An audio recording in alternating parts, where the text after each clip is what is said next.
Several sirens pointed rocket launchers at the spot where the rogue sirens are hiding. I give you 12 seconds a chance to surrender. Piccolo glared. The chief petty officer in charge of the scene spoke. Too bad you'd have to do this the hard way. So he then turned to the ones with rockets. On my orders, you can fire. Suddenly, the door opened up and a single girl walked out. So, you decided to come out and face your death like a true siren, Claire commented. That's more than I can say about your compatriots. Actually, Sanada says she stood there, her hand on her rifle. I came out to kill all of you before you take a single step. Claire laughed. You really think you could challenge me? Oh, hell yes. What's more? I'm gonna beat you all. You have no chance, Seaman Dusk. I am. We are more than human now. We are powerful, invincible. You're nothing more than a child with a toy. With a speed Claire wasn't expecting, Sanada rushed up to her, pointed the muzzle of her gun into her mouth. I have a Fabric National P90TR with 5.7 TAPS, and they will go in you, leave a nice hole going out. She looked at the others. You may be powerful and invincible, but I am still a siren. What does that matter? It means you died the moment you faced me, Sanada said, pulling the trigger without even looking at Chief Claire. As her rifle went off, she dove forward and swept Aquarius' feet. As the other siren went down and the other two started to react, Sanada grabbed the girl's man-pad and swung it like a club across the face of the third one.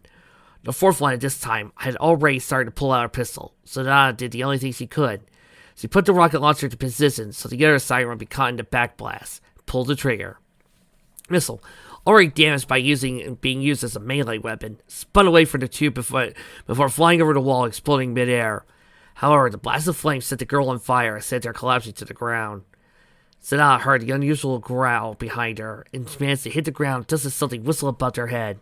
Then she heard the report of a shot, and chanced standing up long enough to see the glint from Arya's sniper rifle. She then turned to see Chief Claire, mostly in monsterized form, on the ground with a growing pool of blood building up around her. Great shot, Ari! Sanada shouted back.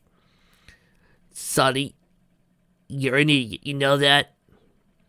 The middle triplet shouted back, then turned to the eldest. Dodgy, our kid says I'm being a retard. Adachi laughed at that. Give her a break, Ari. You know how kids are these days. Well, I don't see you guys doing anything, Sanada marked pouted as the others cleared the building, heading towards her.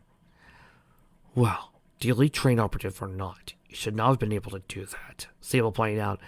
Something is wrong with how they're acting and reacting. Sephi agreed. Now you mention it, you're right. Nothing against you, kid, but he paused. What the hell is that smell? This. Vesper stated he looked at the bodies of the two girls Sanada had knocked out.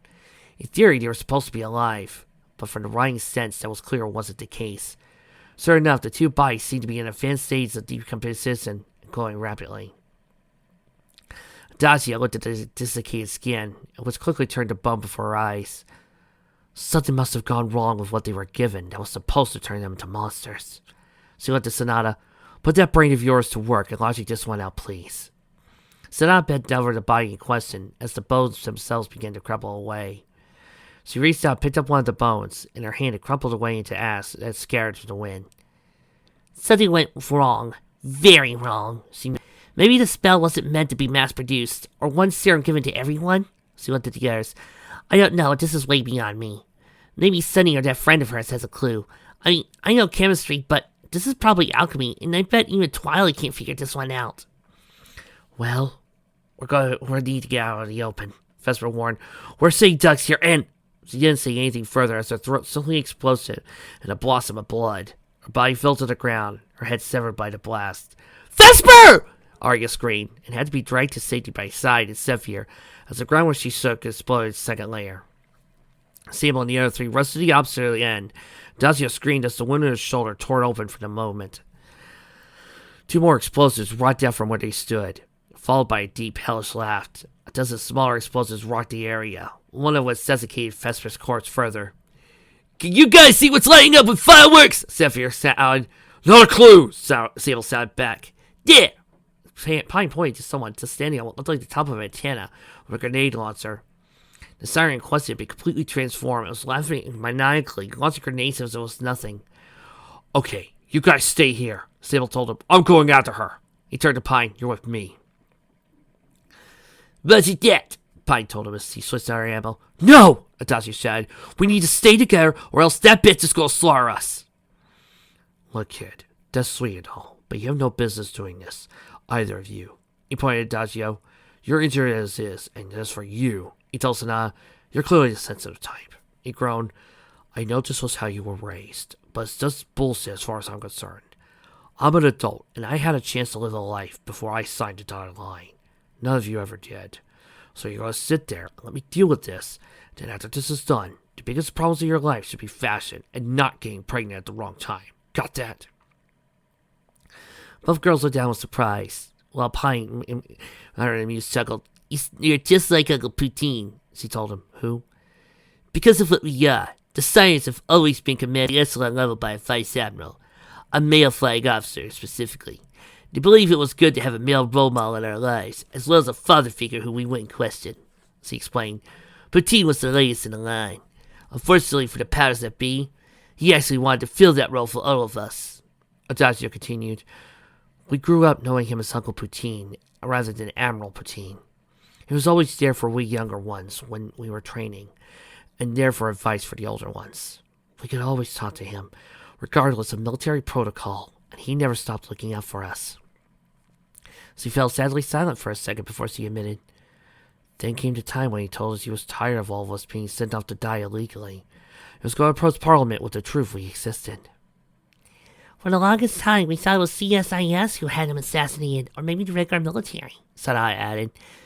The official story was he was taken out by Quebecois separatists, but given that he was part of Arrowhead and he worked exclusively with American Special Forces prior to becoming the Siren Commander, it couldn't be true, she sighed. I don't know whether he did it or Katana Blast did it to further her personal aims. Either way, I'm not going to put you at risk, not when you're all hurting so much. He pointed to the other side, and there was Arya, bawling uncontrollably and being comforted by Side, while Zephyr had a distinctly parental look on his face. Those older Sirens were your mothers, weren't they? Asked Adagio. In a matter of speaking, they raised us and we're essentially that. She replied, and now we've lost them and we're alone. Don't worry, Adagio. You're not alone, Pine said, putting her arm around the girl. None of you are. She's right, Zabel told him. We get out of this, and I'll figure out something for the three of you. Maybe Zephyr or someone will. Either way, you're not alone, kiddos. He set down most of his gear and added, but in the meanwhile, we still have to take out the grenade bitch, so Pine's coming with me. You two stay here and signal to them when they're done what they're doing. They're going to have to provide cover fire for you. He looked at Sanaa. Protect your sister, kiddo. Roger that, Sanaa replied. On it, Adagio said. So he reached for a small flashlight so he could send telegraphic code to the others. Meanwhile, both Sable and Pine rushed back to the building where they had been. Explosives ripped behind them, and deep laughter followed. However, they made it even as the final blast wave knocked both of them into the building. One last grenade followed them, much to their panic, but with the click of the ion's primer going off, it lay inert. A dud, by some small miracle. Fuck me, that's too close for comfort! Pine gasped. Okay, we're here, so what's next? We're going to the roof, Sable told her as they climbed up the ladder to the small space that led to the roof. After that, you're going to lay down suppressive fire while I get up close and personal to kill her. He held up a knife he liberated from one of the dead Sirens. This should do it. You do know we have guns, right? Pine pointed out. Now that we're on the roof, we should be able to easily take that bitch out. Be my guest if I open fire right now, Sybil told her. She did, and the bullet harmlessly ricocheted off. The reply was a volley of launched mini grenades that had them scrambling for cover anew. What the fuck was that? I hit her dead on, nothing happened! Yeah, he told her. I was thinking about what Sanaa said. That whatever they took that's turning them into monsters may not have been meant to be mass-produced. It means that its reactions might be different as well. Whatever they were intending to create just went seriously wrong, and they've probably ended up with a menagerie of creatures they can't control. So we had to do this the old-fashioned way, huh? Pine asked, and he nodded. Looks to me. Best of luck. I'll get her attention. She opened fire and said, Hey, over here, you fat piece of shit! The grenadier looked, and tossed blasts their way. Looks like I've got unwanted attention! She cried out, and sure enough, a second later, bombs exploded around them. Pine returned fire, drawing another volley in their direction. Both of them sprinted away as the bombs flew upwards where he had been, and the structure he hid behind turned into a burning fireball. Go! She said. I got this! She said as she opened fire again. Sable immediately sprinted from the far sides of the building, mostly under the cover of a small subwall, moving forward as he watched for the creature's every move. Instead of reacting to him, it continued to fire at Pine without abandon. Still, he was going to have to move fast, or else he wasn't going to have much cover left, and that meant her time would be up. Another blast of mini grenades nearly sent Pine flying out the building. Instead, it slanted her to the rooftop wall, knocking the breath out of her and sending her rifle flying over the edge. As she moved to recover, she realized her weapon was gone, and now reduced to her sidearm. The worse, the creature now had a clear shot at her, which it aimed continued to bark that demonic laughter. A guttural, chilling sound that burned through the siren's soul. Hey, bitch! A voice shouted behind the grenadier. I love picking on someone who can handle your shit. The monster immediately turned around, and with a smooth move, snapped the beast in the right eye. The fakely female siren screamed in pain and dropped the grenade launcher, which was all Sable needed. As the creature swung wildly at him, he shoved the barrel in her screaming mouth, ducked, and pulled the trigger at the same time. The blast and blossom of red showered everywhere, and the bite fell to the ground harmlessly, strangely turning into a rock after it settled. Pine rushed up to him. You okay? She asked. I'm not dead yet. That's a plus in my book. He handed her the grenade launcher while he tried to undo the extra bandolier as well as the backup SA-80 she carried. You're going to need this as well. How are you holding up? I'm done with this shit, she sighed. After this, I'm taking my sister and we're going to fucking higher places never heard of sirens or Canada or anything like that. Done with this life and with us being treated like puppets, okay? She began to cry. I just want a normal life. She buried herself in his shoulder and he put a comforting arm around her. He didn't know what to say. He signed up for the military and was probably much too young to realize the shit he'd go through. Girls like her or the triplets didn't have that choice.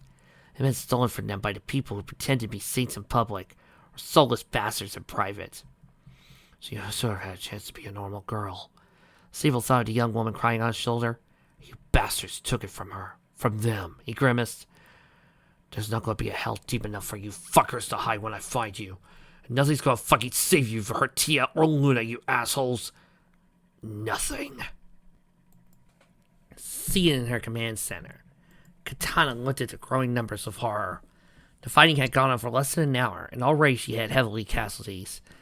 And those casualties were not caused by the opposing forces, but by her own side. Of all those who had been injected with the serum, only half of them had been under her control. The rest? There's no way to explain it. Some of them had lost their minds and started fighting on their own people. Some of them started to mature and mutate uncontrollably. A few had melted or spontaneously combusted. There was even a strange rumor about one of them, how he suddenly turned into a man and turned on his sewer, and the response had been ugly, and now one of her troops was out, traumatized by her ordeal. And then there was the incursive forces. They had reports that the 3 older sirens had been killed in the process, but the prestige sewers turned out to be even more lethally affected than anyone ever suspected. Seaman Dazzle, Blaze, and Dusk had ironically become the epitome of what it was to be a siren, and they were using those skills on the sisterhood. And right alongside them were petty officers Side and Pine, who had formed a lethal team of their own.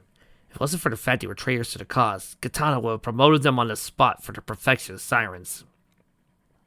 Now, worst of all, you see that American law enforcement was on site, represented by 2 men who clearly had American Special Forces training on their own.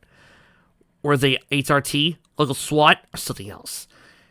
And that was nothing to say about how many of them managed to get past what was clearly a foolproof plan to freeze time for the rest of the world while forces on the base had to be prepared. And now all that had gone to shit faster than a handbasket headed to hell. Admiral! A petty officer raced up to her, carrying a loaf of paper. We have a new report! Now what? Katana grumbled. The basket! One of the sirens you were saying to watch out for them just reported they're getting slaughtered out there, ma'am! What? Katana was stunned. They don't have natural predators out here. They're the predators! How? Read for yourself, she says. He handed the captain the document. Katana read and dropped the paperwork in shock. Somehow there was a green canary out there, blasting jade fire at her baskets and burning them as if they were moths too close to the candle wick. The canary was also reporting, chirping a tune that sounded like an old song from the 80s. Katana slumped to the ground.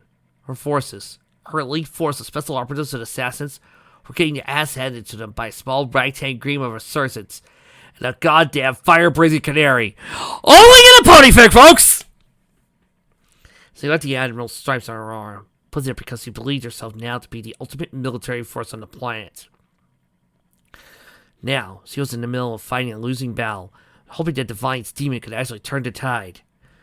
Because if they didn't, they'd be dead. Admiral, we have another report!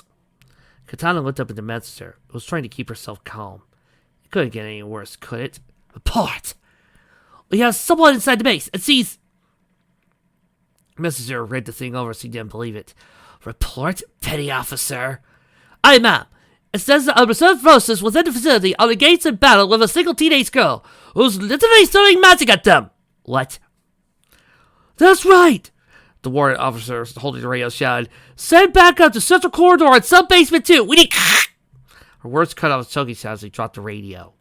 The reason for that was the band of cyanarity enveloping her. The energy was being supplied by a girl burning with turquoise energy around her, her eyes the same color. She summoned the radio to her hand and spoke to it. She can't come to the phone right now because I'm busy kicking your thugs' collective asses. And, Sunset simmering tone, whoever you are, you're dead, you hear me? I can't hear you. The question is, can you hear me? Sunset ceased before throwing the radio down on the ground. She then brought a foot down on it, shattering to pieces and leaving a small crater behind. She then turned her attention back to the person she was holding in her magical grasp. Talk! She ordered. Where do you take the civilians that you Askows kidnapped? I don't know what the fuck you're talking about, the siren said. Let's get something straight. You fucktards are threatening the world. One of my friends is dead. The others are putting their lives on the line. You're threatening my family and best friends with their lives. Up until now, I've had a policy regarding the safety of your life with Raz. The girl that's now dead because of you monsters. Said you're not worth it. Sunset flowed the girl down to her face and face. Do you want to be the girl who changed my policy? Because I can easily erase that. You don't have the stones. You're talking to a girl that single-handedly enslaved a school with the intent of using them as a personal army. I've casually caved in walls, destroyed vehicles, just because I can. Now talk, or else your ass is grass and I will be the lawnmower of the gods. Do I make myself clear? Again, I know you're a type, the siren laughed. You think you could be a badass, and maybe you can back it. But at the end of the day, you're just some sweet little princess who thinks everything can be solved with sunshine and rainbows in 30 minutes. Like this is an episode of Philly Fantasia. Maybe, Sunset conceded. But since you're talking pop culture, let's talk someone who doesn't kill. Batman. Do I look like a billionaire playboy to you? Before the siren could answer, Sunset landed a brutal sidekick against the siren's head. There was explosive power and the siren went flying, head first, and crashing into a nearby wall, leaving a stain of blood. I don't kill, yet, but I can still do a world of pain. Sunset replied, Sorry, Raz. I got you killed, I'm still ignoring your advice. Sunset butt down and started rifling through the pockets of the other downed sirens for any information that could lead her to her family. Everyone was risking their lives, and the Raspberry's case had actually given hers to make sure Sunset's family survived this, as well as to stop whatever was going on down here. Something that Sunset wasn't entirely sure. I mean, seriously, outside some of B films that Rainbow watches, who the fuck would believe that Canadian illegal child soldiers are trying to have a French prince raise an army of monsters? I don't know, but I'm reading it!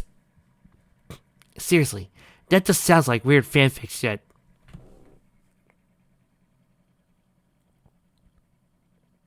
Moving right along! Dee-doo, dee-doo, dee-doo, dee-doo. She continued to search. Other than wallets, identifications, some ammo, and in one case, condoms, there was nothing that she could use from any of the unconscious women. Still, Sunset couldn't let them run around, so she snapped her fingers on a second layer. Tape tied them down there into one nun, and bit a second before. I have to watch it. I don't have much more magic, and Raz had the one on her when she... Sunset wiped a tear again. As much as she didn't want to deal with her friend's death right now, she knew she would have to sooner or later. I'm going to have to be prepared to deal with anything should the matter come to it. Even if it means killing, she admitted to herself. A flash of memory entered Sunset's mind. The bloody corpse of her sister, smashed by a diesel truck. Though that never actually happened. The memories of what could have been haunted Sunset regularly. To her, her beloved sister was danger. Not again. Never again. Sunset snarled to herself. Hang on, sis. If you hate me until the end of time, I'm still coming to save you. Elsewhere, it is day. With those words, the fine Wright smiled. The world would be his. Standing a distance away from him, the siren who had assisted him disrobed and walked over to a stone plinth, on which was an ancient parchment. Reading from it, she began to sing. What will the signal be for your eyes to see me? No one's gonna get that rock and roll reference. A sense of fire began to burn within her, but she ignored the ecstasy it brought her and focused on her singing. She began to let her over her body, feeling her womanhood, but she focused on the singing. Finally, she succumbed to her own desires, dropping herself on the ground, doing nothing but pleasuring herself. Her moans and sighs somehow still in time with the ancient song that coursed through her as well. From where they sat, Velvet covered her son's eyes. She considered doing the same for her daughter and niece. But since she wanted to shield them from this, they were old enough. She looked around them and not a single face showed anything other to discuss.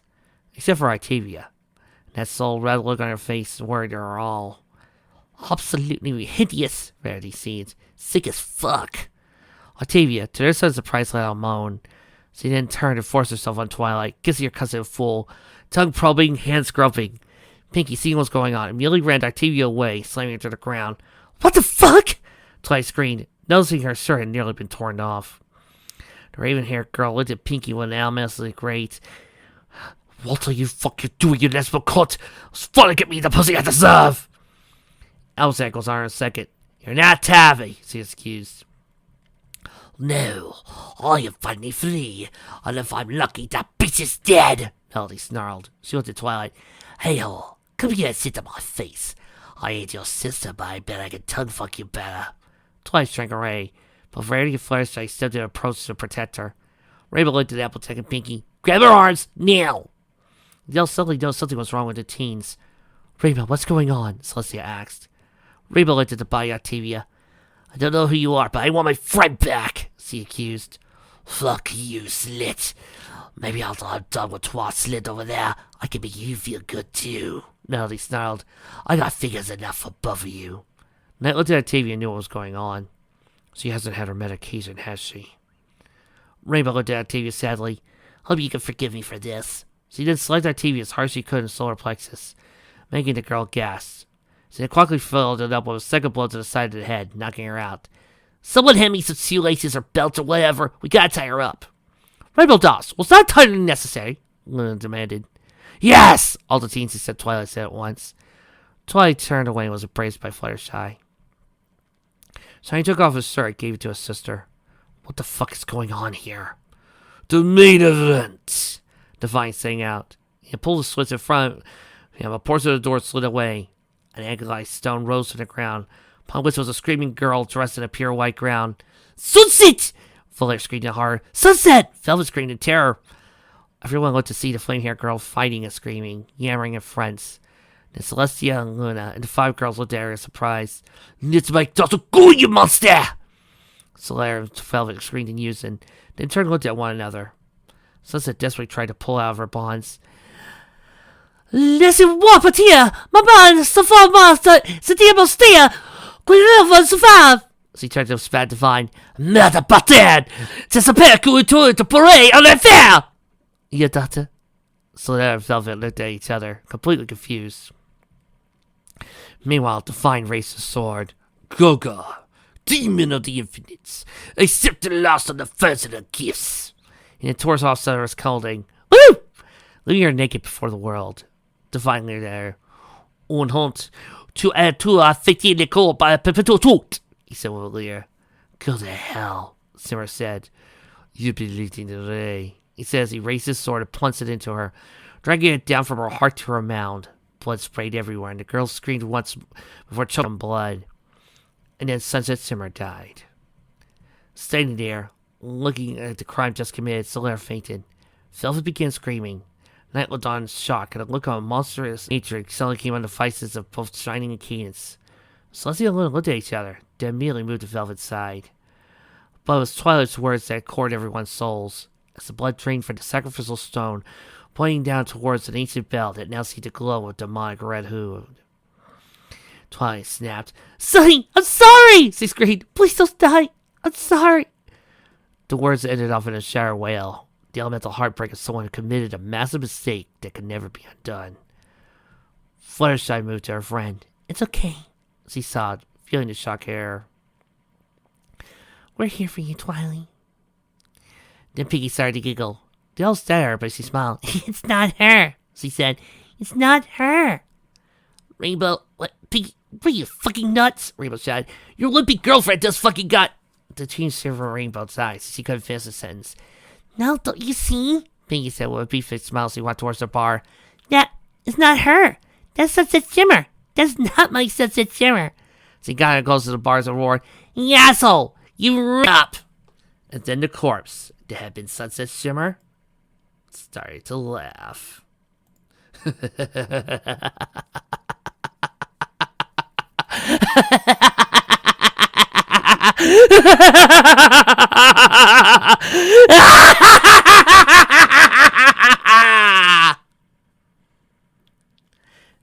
And they never cast me to laugh as the Joker again, folks.